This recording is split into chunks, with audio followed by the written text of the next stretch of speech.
Olá, bem-vindos ao Ponto e Contraponto aqui no SCC SBT e também no nosso portal, o scc10.com.br. Nosso entrevistado de hoje é o primeiro vice-presidente da Federação das Indústrias do Estado de Santa Catarina, o engenheiro, empresário Gilberto Seleme. Boa noite, seja bem-vindo.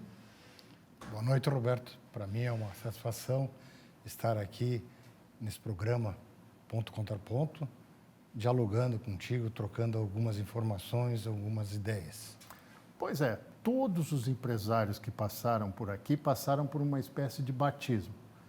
A reflexão, o temor ou até o otimismo em relação à tal da reforma tributária que está ganhando corpo e que vai estar efetivamente em vigor lá em 2028. Qual é a sua opinião sobre esta situação? Bem, a reforma tributária ela é necessária. Ela está vindo um pouco tarde, mas está vindo. O problema é que o Brasil é muito grande, a distribuição de renda das indústrias, dos estados, não é proporcional. Santa Catarina é penalizado do que manda para Brasília, o que volta para cá.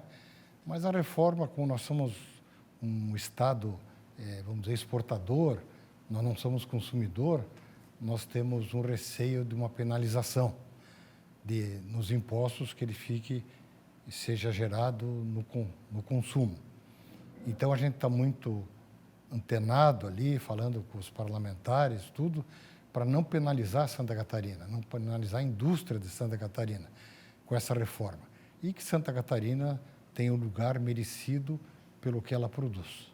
Uma reforma que propõe a fazer um imposto que atinge justamente os maiores tributos de estados e municípios e uma contribuição que vai unificar o que era a massa de impostos, de tributos federais, é algo que estava no horizonte das pessoas ou foi uma invenção no Congresso Nacional? Não, estava no horizonte, porque se você pegar um empresário que não está lá o dia a dia na contabilidade ou compra e venda e pede quantos impostos você tem, ele começa 1, 2, 3, 5 e você complementa, ele não sabe nem quantos impostos tem. O PIS é tanto, o CONFIS é tanto, o imposto de renda é tanto, de tanto. Tá? Então, um imposto só, ou um estadual e um federal e outro municipal, simplifica, até para fazer cálculo e para saber o que está pagando. Uhum. Daí o empresário vai ver quanto que ele está pagando de imposto e não está recebendo de volta. Porque a indústria ela é eficiente dentro dela, mas 47% da nossa geração de produtos vira imposto. É muita coisa. Então, a competitividade nossa está fora. Se você importar uma máquina, você tem que pagar o imposto para tirá-la do porto. Depois você paga 2 vezes. Até montar ela, e ela começar a produzir para gerar imposto. Então, por que pagar lá antes de entrar? Deixa ela se pagar sozinha. Então, eu acho que essa reforma ela vai esclarecer, porque quem não está o dia a dia na parte tributária nem fica perdido até. Nem tem ideia do quanto está pagando. Você perde agora 47% em cima de um trabalho que é de geração de produtos, geração de riqueza, é muito difícil suportar. Como primeiro vice-presidente da Fiesc, vocês têm feito estudos fantásticos e impactantes sobre a triste realidade que é a infraestrutura de Santa Catarina, né? Principalmente no setor rodoviário que transporta as riquezas do Estado. Onde é que o senhor vê que este ponto vai ter um retorno para a sociedade, para o mundo empresarial e vai começar a ser equacionado? Nós temos um gargalo porque nós temos cinco portos e temos as mesmas estradas de anos atrás. Nós estamos batendo recorde de exportação, então os containers estão vindo tudo para cá. O litoral nosso está tendo um desenvolvimento acima da média, então os carros pequenos também estão circulando. Nós, do oeste, uma ferrovia é muito perto, 300 quilômetros, 400, com uma serra no meio. Então, nós temos que ter duplicações e ter ferrovia para trazer para a parte agrícola, trazer os grãos do centro-oeste para cá. E os nossos portos, nós temos muito pouco berço, e aí sempre um está em manutenção, também nós temos problema. Nós temos uma lei ambiental muito forte, que segura até o desenvolvimento. O porto para trás é mata, ele não consegue ir e não consegue aterrar o mar. Então, nós temos que ter uma legislação um pouco mais flexível, que ela traga mais benefícios do que malefícios para a população. A curto prazo, a logística não tem solução. Nos próximos 3, 4 anos, nós vamos ter que conviver com esses engarrafamentos grandes, levando de Blumenau a Florianópolis 5 horas, e você sai e não sabe se vai chegar certinho. Os containers estão, a maioria, viajando à noite, para evitar de pegar 10 da manhã, meio-dia. Mas isso também aumenta o custo, né? Aumenta o custo. Então, nós temos um custo logístico muito forte. Então, a empresa está eficiente dentro da empresa, com máquinas modernas, com robôs, com tudo. Ela investiu em tecnologia para competir. A hora que ela sai fora do portão da empresa, ela começa a ter o custo Brasil, que seria a logística, os impostos e tudo que vem por trás. Então, saiu da empresa, começa a ficar caro o produto, onde nós perdemos toda a competitividade que temos com os outros países. Isso é fato. E agora tem gerado polêmica nos últimos tempos, e provavelmente esse ano não tem solução de começar a se estudar essa questão, que é a mudança da escala 6x1, 6 dias por semana por 1 de folga, que para a indústria se torna praticamente inviável você pensar em 4 dias de semana e 3 de folga, ou mesmo mudar a carga horária, né? De 44 horas semanais para 33 horas semanais. Eu vejo como o Brasil é muito grande, cada setor é específico, cada região é específica, teria que ser uma negociação entre os sindicatos, entre os setores. E o nosso competidor não é a Suíça, não é a Europa. Nós estamos competindo com a Ásia, com a Índia, com o México, com países que têm cargas horárias maiores. Então, nós não podemos dizer, não, mas lá na Suíça é assim. Só que os hospitais de lá são diferentes do nosso. O povo de lá é diferente do nosso.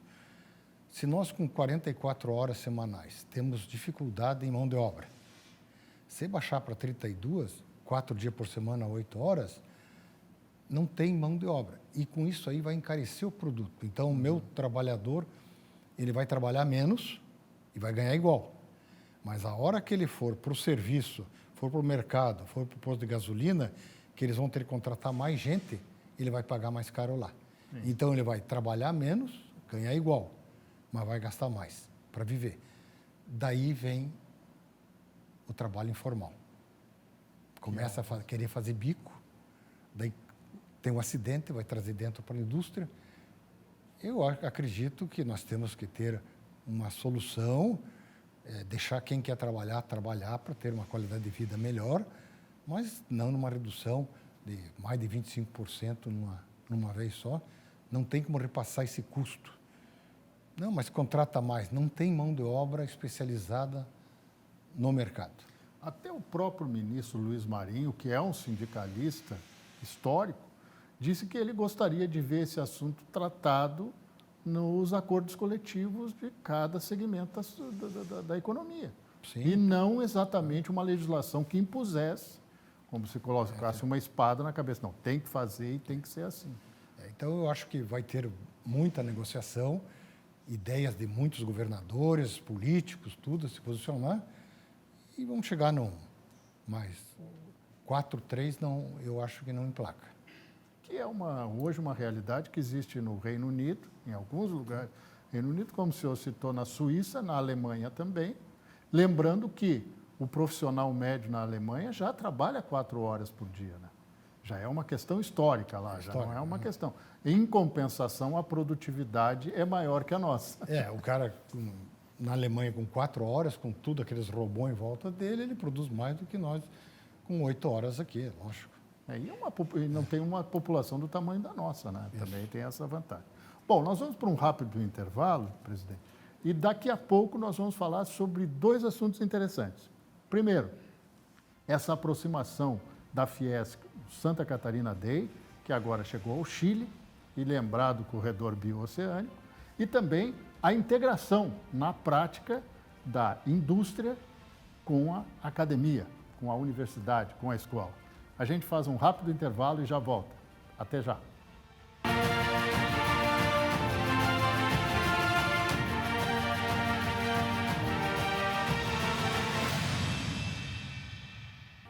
Estamos de volta com Ponto e Contraponto aqui no SCC-SBT, hoje recebendo o primeiro vice-presidente da Fiesc, Gilberto Seleme. O empresário no Brasil parece viver uma constante corda bamba. Quando não é o câmbio, é a relação internacional que não anda bem, ou é a matéria-prima que está custando demais porque ela vem dolarizada. Mas aí Santa Catarina tomou a dianteira em fazer um outro tipo de integração via Fiesc, que é o Santa Catarina Day. Vai lá, mostra o potencial do Estado, o que o Estado produz, qual é a importância, e isso objetiva também atrair investidores estrangeiros. Como é que está essa volta, este outro processo, do two-way à volta do empreendedorismo também de fora, né? O investimento do empreendedor de fora? A Fiesc fez o Santa Catarina Day. Nós tivemos a primeira edição agora no Santiago do Chile. Foram 23 empresários, 23 empresas daqui. Então, a gente monta uma feira junto com as federações de lá, o governo de lá, e os empresários vêm visitar nossos stands, escutar nossas palestras. Nós mostramos, o governo estava junto, o governo do estado de Santa Catarina estava junto, ele mostra quais são os incentivos que nós temos aqui para eles virem montar empresa aqui ou para virem comprar os nossos produtos aqui. E foi um sucesso, sabe? Porque foi empresário com empresário e governo com governo junto, um mostrando para o outro o que tem de vantagem.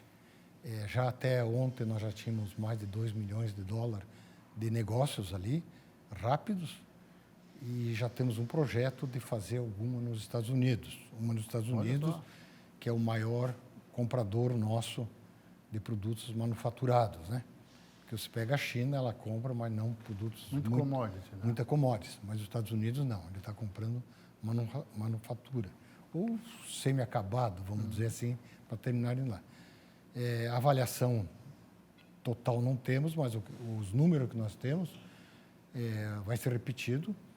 E como na América do Sul, aqui, mais perto, tem voo direto de Florianópolis, a gente vai tentar fazer em todos os países parceiros do Brasil, Colômbia, a Bolívia, sim, pode ser, tá? A própria Argentina, que está é um grande parceiro comercial também do Brasil. É um jeito do empresário ter todo o suporte da Fiesc para ir apresentar o seu produto. A gente não pode falar de Chile, eu incluiria o Peru, sem falar da grande importância que tem ter uma porta de saída para os produtos de Santa Catarina e até mesmo do Brasil, evidentemente, pelos portos do Oceano Pacífico, tanto no Chile quanto no Peru. Sem contar a proximidade, né?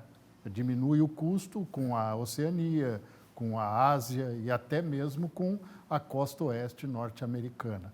Esta história, este sonho do corredor bioceânico, sai quando do papel? No papel faz tempo, na cabeça faz muito mais tempo do povo que tem isso ali. Nós, para a Ásia, lá, vamos dizer, para a China, nós vamos economizar mais de 15 dias de navio.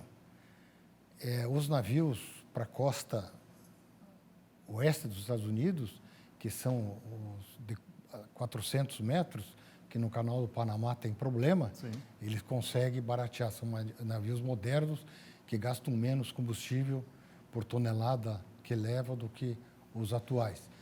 Eu acho que nós temos grande possibilidade de, na nossa geração ainda, nós andarmos nessa rodovia e termos nossos produtos para a Ásia e para a costa oeste dos Estados Unidos com um custo bem competitivo. Eu lembro para o nosso telespectador que há cinco ideias, 5 rotas possíveis para corredores bioceânicos no Brasil.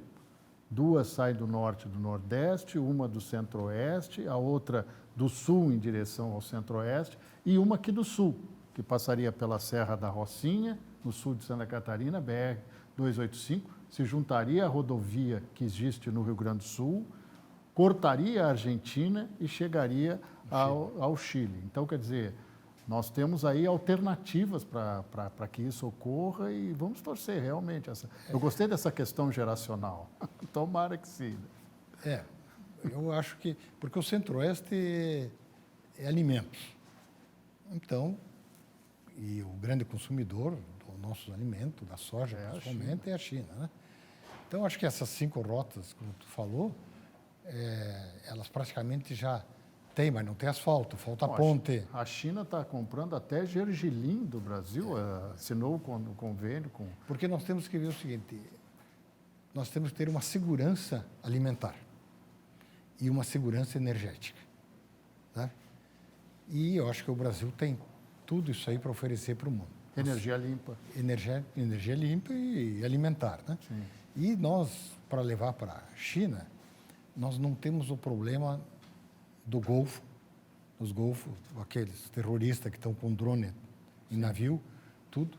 E para os Estados Unidos é a rota reta e para a Ásia não tem nada no meio também. Então, acho que é uma grande solução na logística mundial.